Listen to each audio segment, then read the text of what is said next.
He's been described by one poet as the boatman of the River Swill.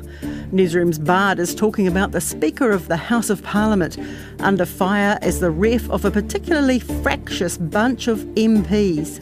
Mr. Speaker, what we've just seen from a minister in the government is an absolutely outrageous attack on the Speaker of the House. We are just 8 months into this parliamentary term, and Speaker of the House, Gerry Brownlee, is already losing the confidence of some members of Parliament. The Speaker has great power, but he's actually got to use it responsibly. So he's not using it for the big stuff, he is using it for the little stuff. We actually think we should stand up to it. What's particularly unusual with this, though, is that the strongest criticism is coming from within the government. Do you have confidence in Gerry Brownlee's ability to keep being a fair speaker? Yes, I do, but it's falling by the day at the moment. Now Gerry Brownlee has hit back. Well, the Speaker of the House says he will take a sterner approach to upholding Parliament's standards after several MPs have complained about the handling of their complaints. Well, Gerry Brownlee says he'll be more vigilant, but suggests that parties make use of the Commissioner for Parliamentary Standards. Since becoming Speaker, I've taken a view that members should be trusted to behave in an appropriate way and participate in a manner that reflects the choice of voters to send them to this House. That was perhaps too hopeful a position. Kia ora, I'm Alexia Russell, and today on The Detail, the spotlight on Gerry Brownlee's control of the House. Is he really doing such a bad job that, as ACT leader David Seymour says, he's making the notorious former Speaker Trevor Mallard look good? The time I've been here, there's been 4 speakers. I've had great relationships with both David Carter, Adrian Ruofe, Trevor Mallard, so let's see. But I'm starting to get a better appreciation for Trevor Mallard. He might actually be moving into third slot. On the surface, the debate at the centre of Seymour's complaints is about stickers on a laptop and lapel pins. I've been put under the pump today, being told that I need to maintain standards here in the House. One of them is the ruling that I made yesterday that we don't wear party logos of any type in the House. But there's much more to it, as Newsroom's Mark Dolder told Raw Politics. It starts with bad blood between ACT and Te Pāti Māori. Te Pāti Māori MPs have been making quite personal comments about ACT Party ministers, particularly ACT Party Minister Karen Chor, the Children's Minister. A lot of attacks on her sort of upbringing and heritage as a Māori minister, but a Māori minister who is, in their view, deploying policies that are harmful to Māori. Comments about her to the effect of kind of betraying Māori.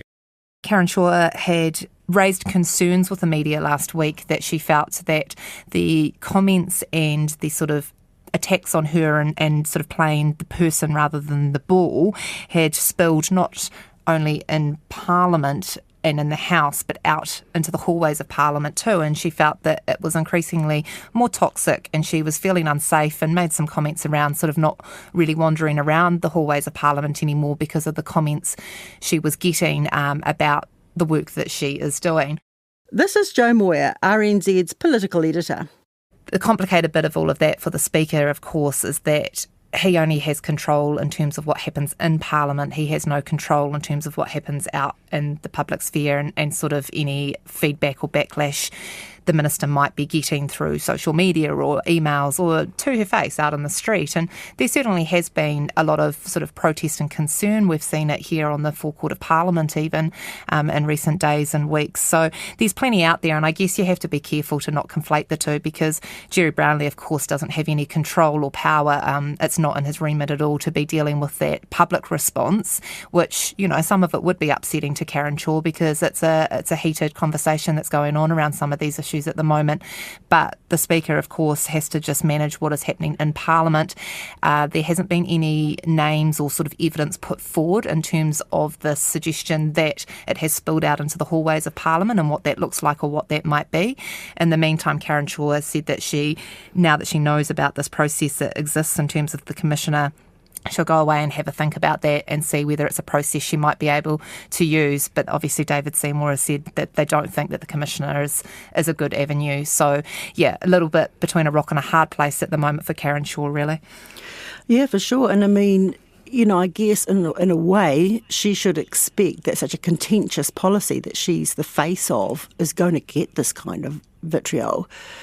How much of this is her being relatively new to the House and not having developed that thick outer skin? Look, I think Parliament should be a place that MPs can come to regardless of whether they have a thick skin or not. There has been plenty of rhetoric around this in the past about how you shouldn't have to be the sort of person who can take, hit after hit and be incredibly resilient and robust and not feel things deeply, and that's the requirement for being an MP. Parliament's meant to be representative of New Zealand, and people of all sorts of personality and characteristic traits should be able to come into this place. Now, I'm not suggesting at all that Karen Shaw isn't resilient or isn't up to the job. She's obviously getting a lot of feedback and quite a bit of protest and backlash around some of those policies, which is not unexpected given the nature of some of them. But yeah, look, I think that if she is feeling as if it has gone beyond what is acceptable and is feeling as if it's bordering on Parliament being unsafe for her, that's a very real concern. The issue is, I guess, providing some evidence or using the avenues that are available to her in order to address some of those issues. ACT leader David Seymour complained in writing about the abuse, but he wasn't happy with how the Speaker dealt with it. Some of this recent behaviour, I believe, actually is damaging to Parliament, particularly the stuff around not being able to do your job and having people tell you you're not fit for your job because of your race. You need a Speaker who's prepared to stand up for that, and when you've got someone in your workplace who's suffered from that, you'd think you'd reach out to her, but he hasn't done that either. ACT, and David Seymour in particular, said that he didn't think that the Speaker had dealt with it very well and had asked for the Speaker to do more. Then, of course, went outside of Parliament and started talking about the lack of confidence in the Speaker. So this was Gerry Brownlee getting back in control and saying, well, actually, there is a process for this and there are correct avenues, and pointing out that someone has been there all along for issues around Parliament's culture to be addressed too, and that process has never been used. Now, the interesting part in all of that as well is that you've subsequently had David Seymour say, well, we don't actually believe in this parliamentary commissioner because we don't think that unelected officials should have any sort of control or determine the behaviour or standards of elected officials, that is MPs in Parliament. So there's some reluctance from ACT to actually use the avenue that Gerry Brownlee has very much stipulated is the correct one to be using when it comes to complaints around Parliament culture. Former MP Peter Dunn, who I'm going to call the Detail's parliamentary correspondent, says the Speaker's job is a tough one and a lonely one. And the Speaker will always come under fire from one side or the other who feel he's not quite seeing things their way.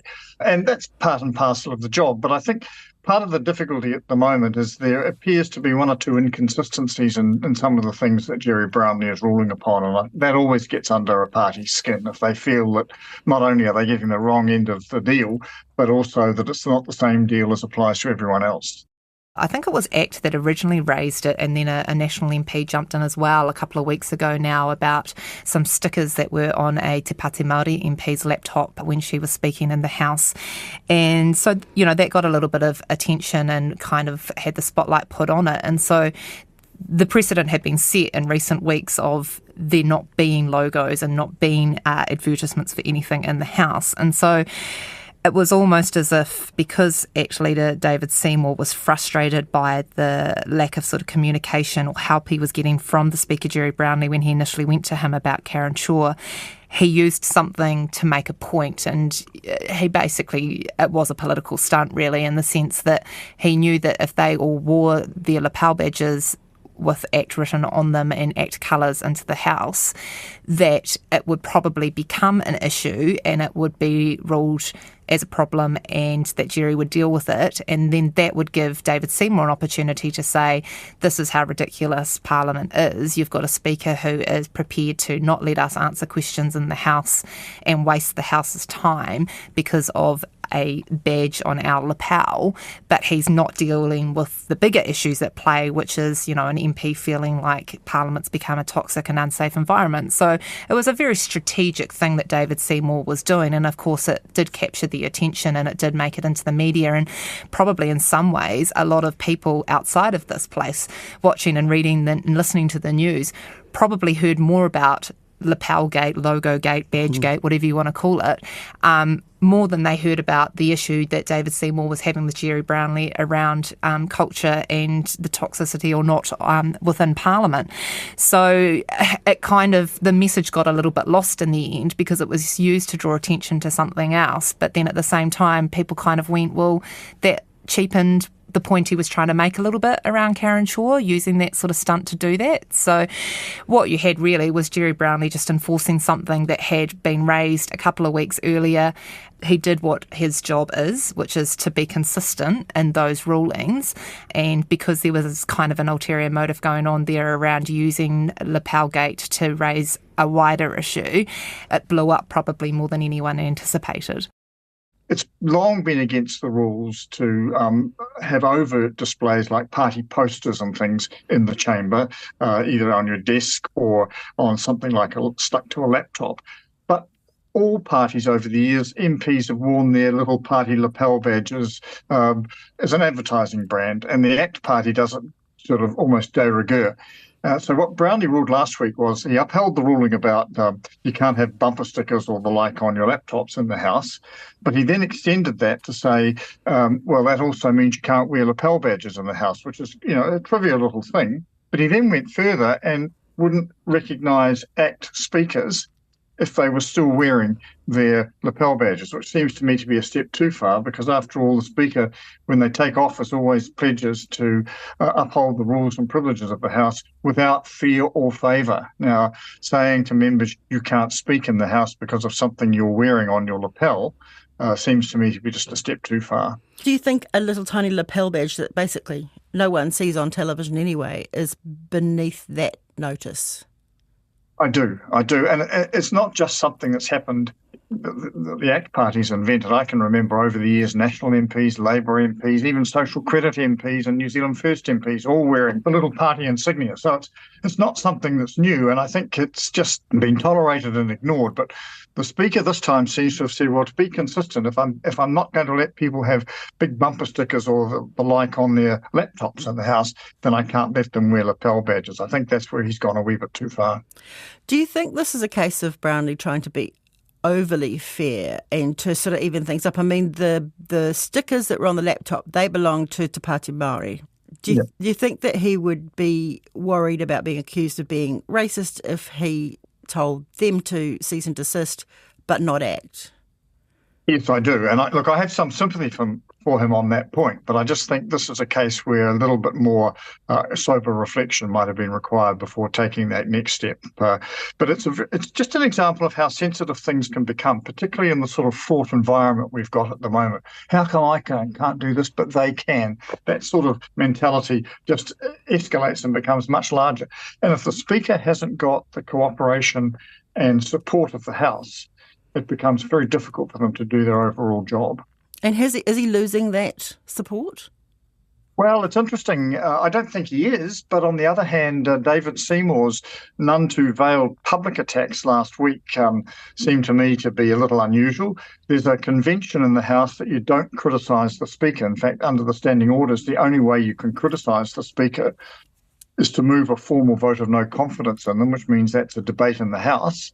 I've seen that happen once in all the time I was in Parliament and not since. So I think it's that would be going too far. But the fact that Seymour has gone public with his criticisms suggests to me two things. One is he's failed privately to persuade the Speaker to change his view. And secondly, obviously a measure of deep frustration within the ACT Party about how things are panning out for them. Or does this reflect more on the ACT Party and its immaturity in dealing with the nuances of parliamentary protocol? Well, I think there's an element of that in it, and I think there's an element of bloody-mindedness. But it just seems to me that in the light of everything else that's going on, to get Parliament not so much bogged down, but to get relations between parties and Parliament bogged down on a comparatively trivial point, I think is a bit silly. I mean, there are far more serious issues around at the moment relating to the toxicity of the place and how you lower the temperature in debate and still allow for vigorous discussion without the sort of level of personal abuse or threat that seems to be being suggested at present. And I think that's where the Speaker's got to play a much more vigorous role. When you say everything else going on, is that what you're talking about, the toxicity of Parliament at the moment?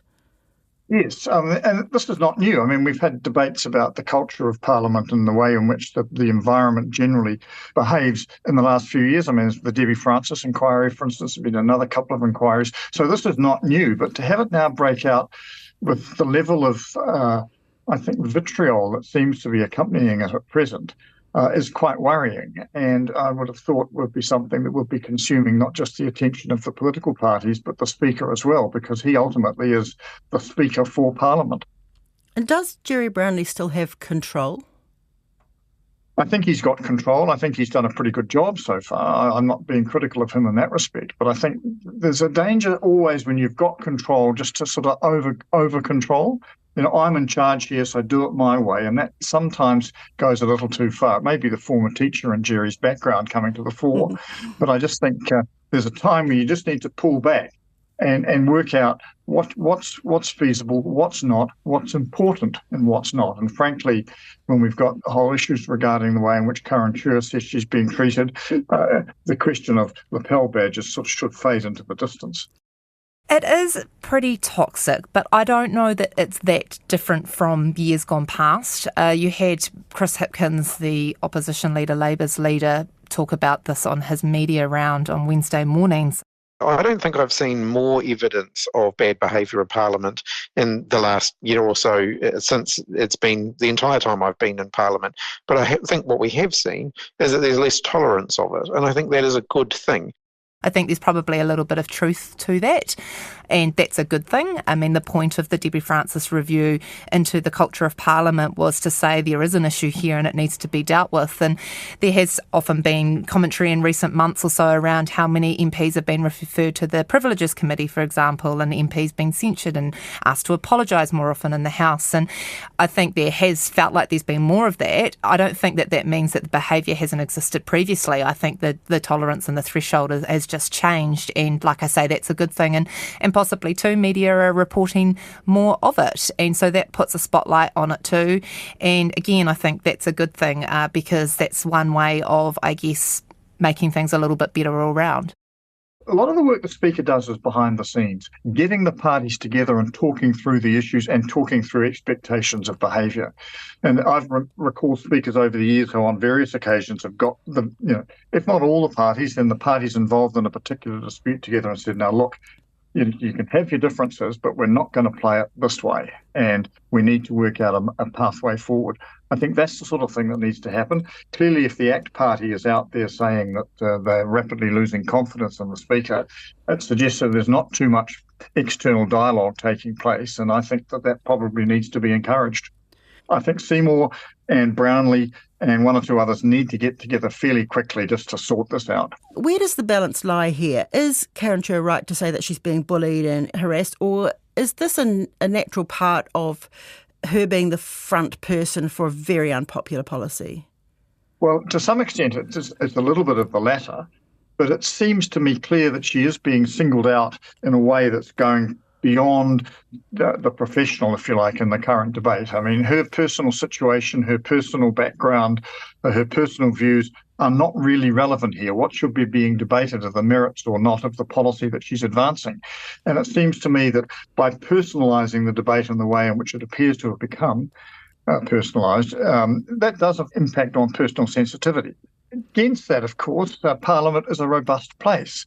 You're a little naive if you go into Parliament not expecting there to be strong, vigorous criticisms of your policies at certain points. So, to some extent, MPs need to have a thicker skin than some appear to have. But on the other hand, that shouldn't be an excuse for any form of abuse being acceptable.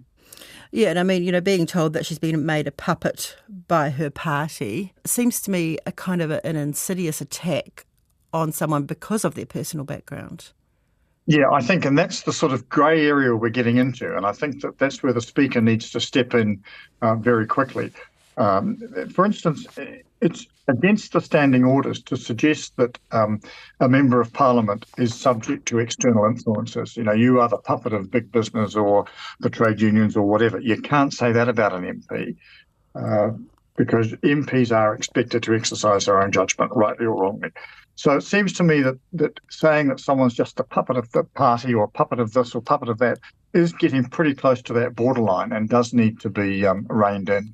one of the difficulties in this whole issue is that no one wants to get into the space of being seen to either play a race-based card or inflame a potentially racially divisive situation. So everyone's treating extremely warily, which means no one's doing very much at all. So you're saying that Te Pāti Māori's getting away with it because nobody dares point the finger at them? A little bit, yes. And I think that I don't know Te Pāti Māori well enough to know whether this is a deliberate strategy or whether it's their inexperience as to what's acceptable and what's not acceptable in the parliamentary environment coming to the fore. But they are getting away with it, and the House or the sort of the Speaker and the House leadership, if you like, seems loath to tackle it.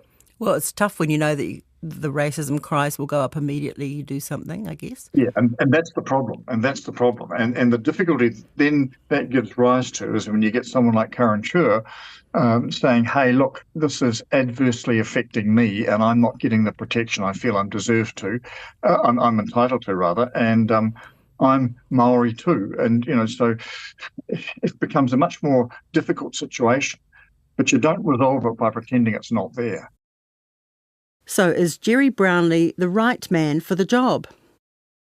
I think Gerry Brownlee has taken to the job of Speaker somewhat reluctantly, but at the same time he is very well respected. He has been around Parliament for a very long time. He's respected across the political divide. He has good relationships with people, and I think people would find him quite accessible. He is running a style in Parliament not dissimilar to the former Speaker Adrian Rurawhe, who just kind of let things go in question time, because that is actually what MPs had asked for.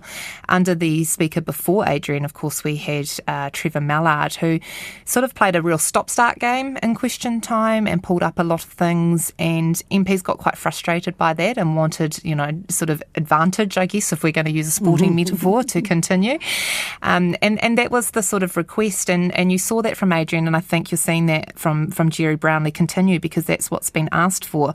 Now, that's kind of coming up against this tolerance and threshold change, I guess, and it's about probably finding a happy medium. I don't think that MPs would want to go back to a stop-start system in question time where, you're constantly being told everything has to be in silence. You can't, sort of heckle or interject or make comments, because, what's the point in question time if it's not to kind of have both sides of the House prosecuting and sort of defending themselves and that real sort of political theatre that question time is meant to be.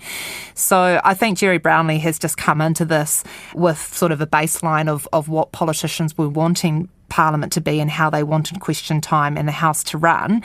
And there's just some policy and some issues that are popping up at the moment that he's having to deal with. Some would argue that maybe he could have dealt with things a little bit sooner, but I think, he's got there in the end. He acknowledged that there needed to be a reset last week, and he has come to the House this week with a solution. And, it's for politicians to decide now how they go on from here, really. I think looking at the current Parliament, which is overall, and this is not a criticism but a fact, a remarkably inexperienced Parliament, just in terms of years of service, I think he is the right person. It doesn't mean he's the perfect answer, though. I think that he does need to just sort of, it's almost like rock and roll with the punches in the House. He's got to be the person who's got the authority and the respect of the House to be its chair and its leader in that sense. But he's also got to have a bit of give and take about how he applies those rules.